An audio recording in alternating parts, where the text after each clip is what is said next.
This is the evening news on Monday, September 1, 2014. I'm Michael Young. Thanks for joining us. Making the headlines tonight, the PPPC finds thousands of dead people on voters' list. GRA's boss, Khurshid Sattar, reports Glenn Lal to the police. Ramatar commissions 300 million laboratories at Monrepo. 4 arrested following discovery of gun and ammunition.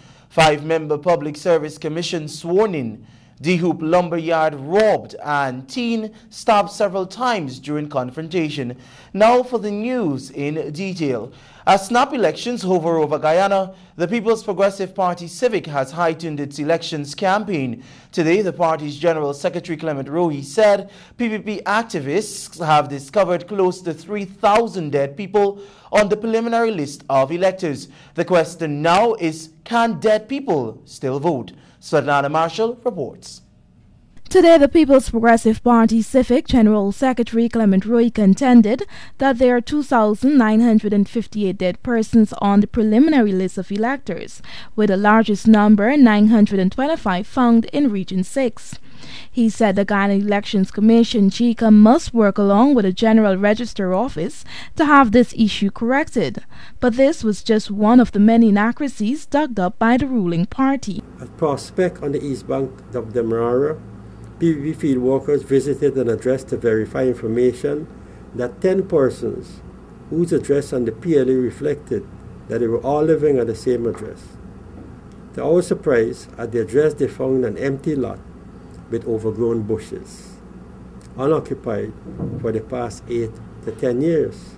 Additionally, he pointed out that GECOM has refused to conduct physical verification at an address in Georgetown where 18 persons were registered but were placed on 2 separate divisional lists. These are clear cases of list padding, he emphasized, as he alluded to the significant increase in new registers. GECOM owes the nation a proper explanation for the massive increase of almost 80,000 registrants when previously the increase was recorded at 11,000 annually.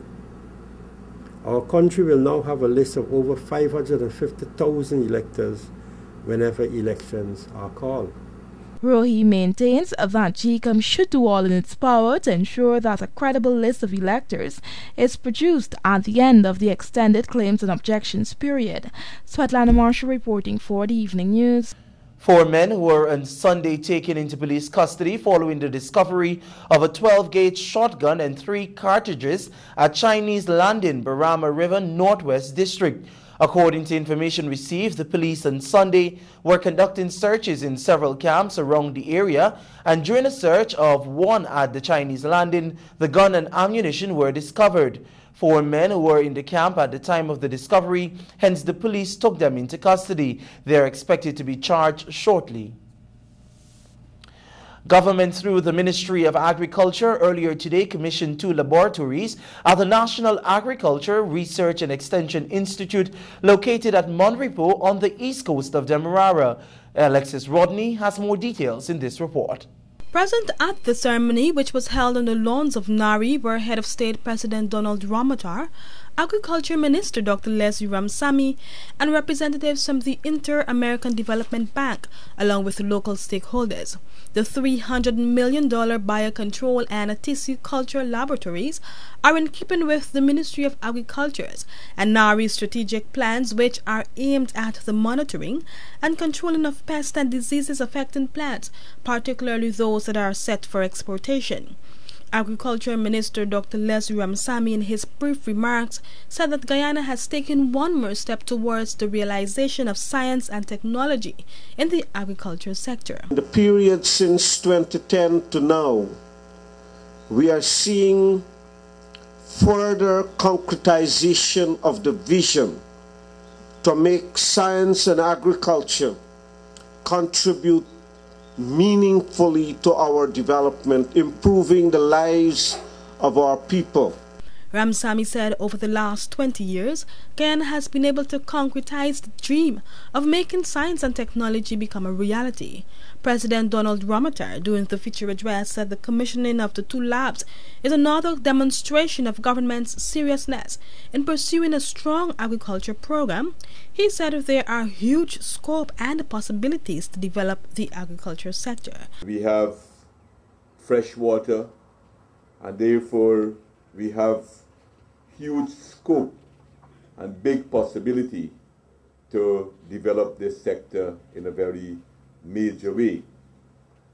It is also important from a strongly economic point of view, in that one of the big concerns in the international community today, an issue that you will come up from time to time reading any international magazine, is the whole question of food security.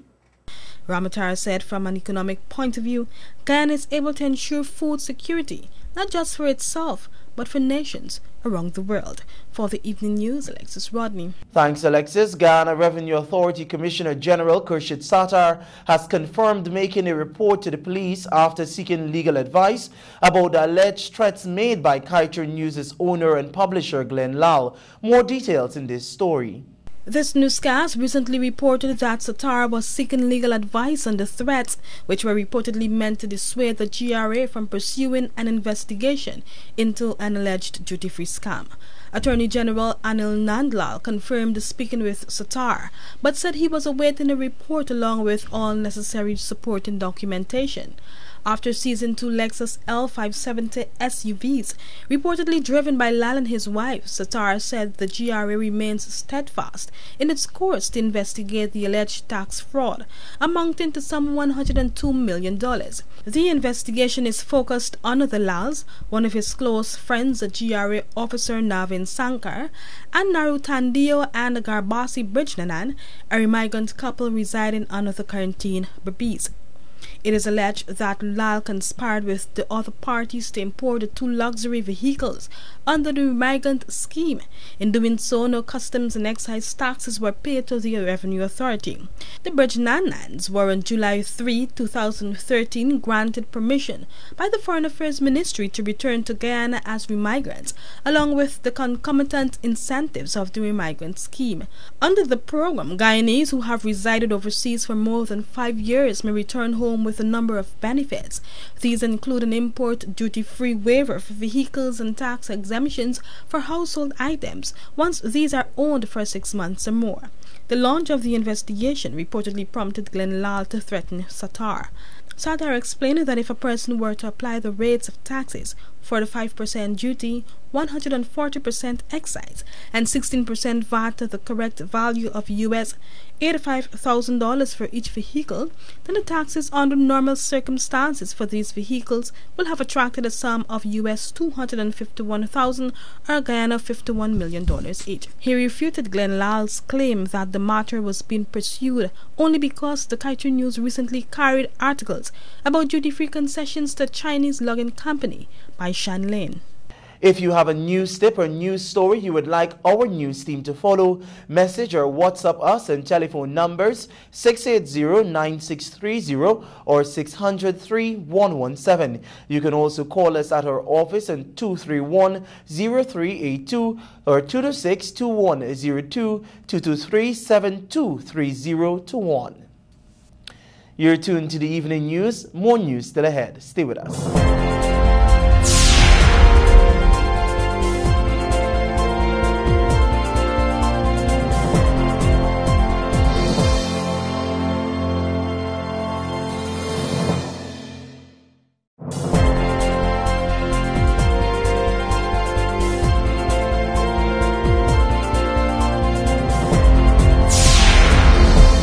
Welcome back. Thanks for staying with the Evening News. President Donald Ramotar today said that he will have to once again extend the life of the Walter Rodney Commission of Inquiry, which was set to come to an end this month. Alexis Rodney spoke with the president and filed this report. Speaking to the Evening News today, Ramatar said that the life of the commission, which was in June of this year extended to September, will have to be further extended since the 6th round of the investigation will resume on October 20. In June of this year, the head of state had given another 3-month extension under the commission, which seeks to ascertain the circumstances surrounding the death of historian Dr. Walter Rodney, who was killed some 34 years ago. President Ramatar said that the commission must be brought to completion, even if it means pumping more funds into it.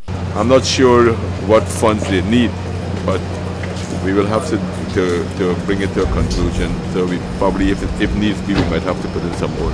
Concerns were raised about the ongoing proceedings and the amount of money spent. The main opposition of the Partnership for National Unity, through its lawyer Bassett Williams, had stressed the need to bring pertinent witnesses to the hearing, which in its estimation will see little time and money being wasted. Williams had suggested that witnesses such as Cecil Skip Roberts and more recently Donald Rodney should come before the commission. Given the revelations coming out of the inquiry, President Ramatar said that the PNC should come out and clear its name. I can't speak for the PNC, but I think the best thing for them, they should have come and joined and come and give evidence and say what they know and put the thing to bed. That would have been the best course of action. Some $112 million was passed by the National Assembly earlier this year to fund the work of the COI. However, Ramatar said government could give more funds if the need arises. For the Evening News, Alexis Rodney. Shivnot's lumber yard, located at Lot 51 Wilhelmina Dehoop Mahaika, was this morning robbed of an undisclosed sum of cash by 3 armed men who escaped with a customer's motor car. The car was later found abandoned at Hope East Coast, Demerara. The incident reportedly occurred at about 11:30 hours. Information reaching this newscast revealed that a young woman whose name was given as Tulside Shivnot was alone in the hardware section of the store when the 3 men entered and held her at gunpoint. One of the bandits also placed a chopper to her head, demanding cash. During the ordeal, the men went into a drawer, took out the sales for today and escaped, but not before relieving the young woman of her mobile phone. The bandits also took a quantity of phone cards. In this report, we hear that the new members of the Public Service Commission have been sworn in. Following discussions between President Donald Ramatar and Opposition Leader David Granger, members of the Public Service Commission were sworn in today. A simple ceremony held at the office of the President saw 5 members of the Public Service Commission taking the oath of office before President Donald Ramatar. The President urged that the members work for the betterment of all Guyanese. Many of the rights commissions have been not functioning for a while, and I do hope that work will accelerate in the Parliament, and so that we can have these commissions established and we can have them functioning so that they can add value to the service that we provide to the people of our country. The members of the Public Service Commission are President of FITUG, Carville Duncan, Public Service Union President Patrick Yard, Patricia Wen, Mohammed Akil, and Vindyawati Luknot. Speaking with this newscast, Yard urged his fellow members to stay true to their oath. These persons today were given power over public servants, and I hope that they deal with it with dignity, with fairness, with justice, and in the interests of Guyana. Meanwhile, former member of the Public Service Commission, Carville Duncan, explained that now that the members are sworn in, the next step will be the election of a chairman for the commission. I've been there already for 2 tenures, so what I will try to do is to continue, regardless of what capacity I serve, is to continue the work of the commission to ensure that public servants get justice and that they be given an opportunity for promotion to the highest level, education, and I leave the union to deal with their remunerations. 3 other service commissions are also expected to be commissioned this week. They are the Police Service Commission, the Teaching Service Commission, and the Judicial Service Commission. 27-year-old Ravin Singh of Lot 46 Northeast Grove, East Bank, Demerara, was today placed on $1 million bail after being charged with causing death by dangerous driving. It was alleged that on July 14 at the Avenue of Republic, Singh drove motor lorry GNN 8476 with trailer TPP 2337 in a manner dangerous to the public that resulted in the death of Rajmati Ram. He is set to return to court on September 9. This is the evening news. Join us after these messages for more news.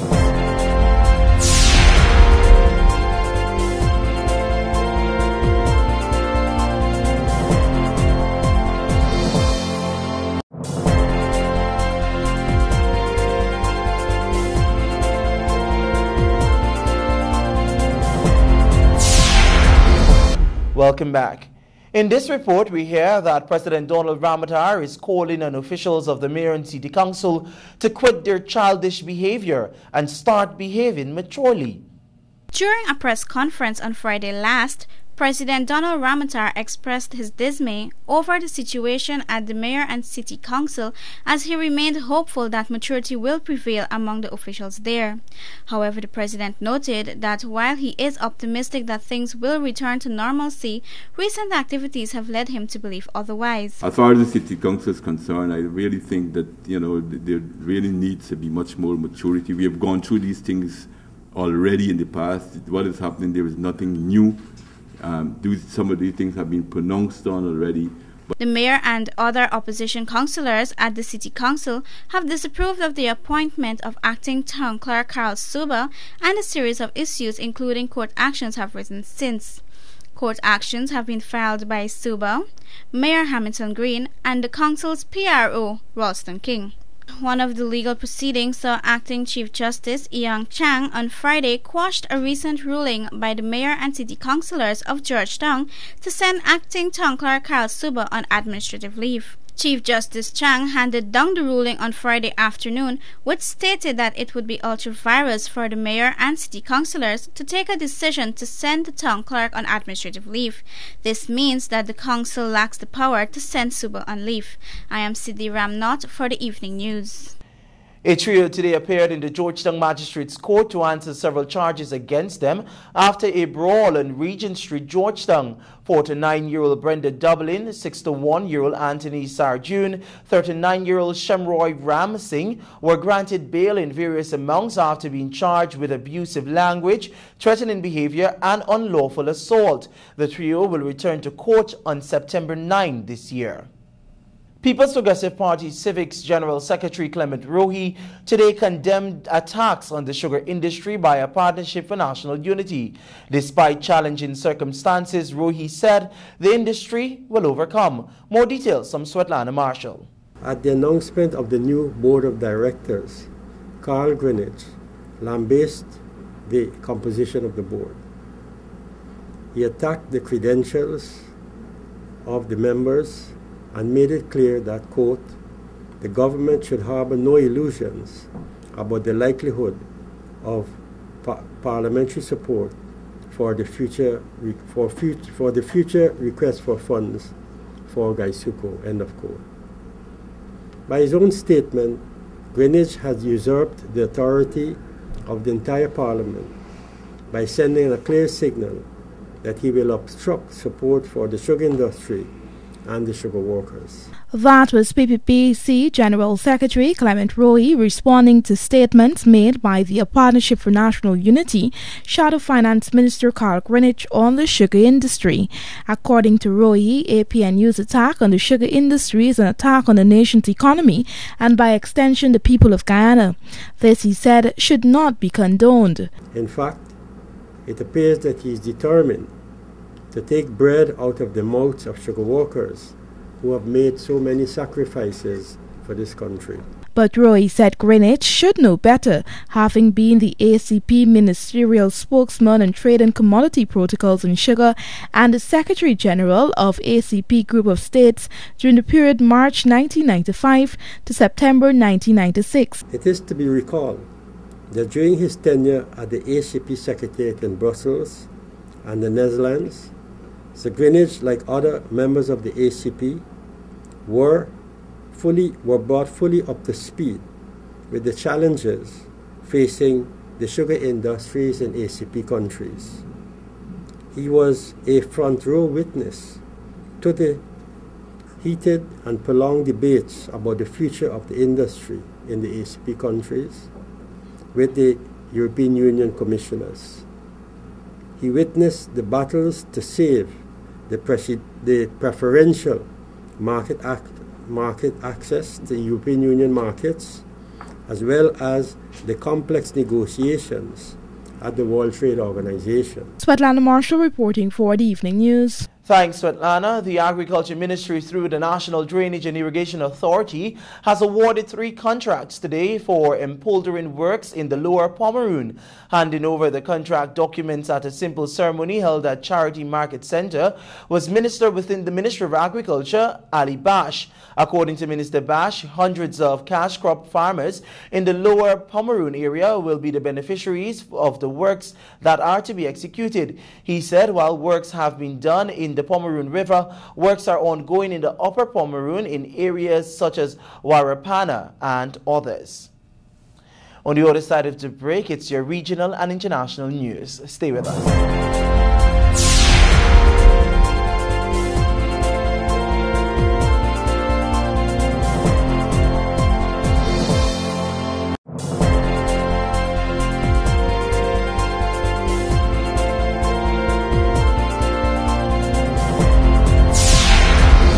Welcome back. Thanks for staying with us. It's now time for a look at what's happening in the region and the wider world.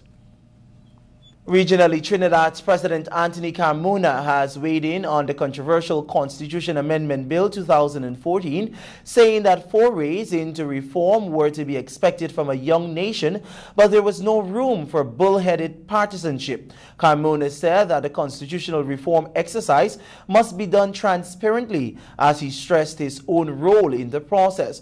He reminded the population that he was not a former politician, but a former judge who seeks counsel. The president broke with tradition this year, choosing to address the Trinidadian nation in a toast on Sunday, Independence Day, rather than issue a statement on the eve of the occasion. Now, internationally, clashes between security forces and protesters have continued for a 3rd day in Pakistan's capital, Islamabad. The army has denied suggestions that it is backing anti-government groups, insisting it is apolitical. Earlier, Pakistan's national television channel was briefly taken off air after anti-government protesters stormed its headquarters in Islamabad. Troops were sent in to regain control from demonstrators who had forced their way into the PTV offices. Protesters loyal to opposition leader Imran Khan and another leader who want PM Nawaz Sharif to resign. He denies corruption and electoral fraud. Both Mr. Khan and his other supporters have called for calm and asked their supporters to cooperate with the army there. It's now time for a look at your bridge reports. The Demerara Harbour Bridge is expected to be closed on Tuesday, September 2, 2014 at 9:30 for a period of 1.5 hours.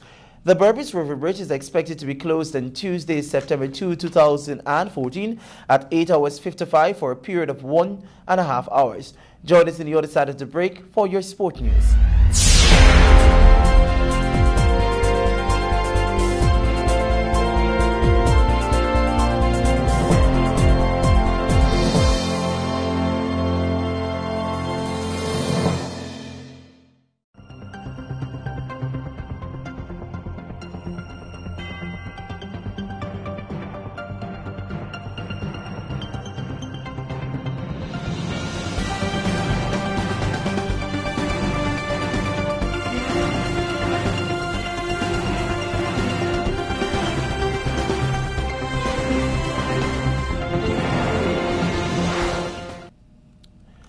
Welcome back. Thanks for staying with Evening News. Let's take a look at what's happening in the world of sport. Ford Josiah Tanner retained A-Lim 10K titles. Cycling preparation for Olympic worries Kumar. Finance slips 3 places down world ranking. And Luluni Sports Club defeat Tiger Sports at cricket. It's now time for your news in detail, but let's tell you first that the news is sponsored by Macorp. believe that everything worth building should be built just once. But that is why we build on culture, on trust, on integrity. We exist to do more, better, faster, safer. Your success depends on the foundation it's built on. Everything we do is meant to move you forward. Mark on. Let's build Guyana together.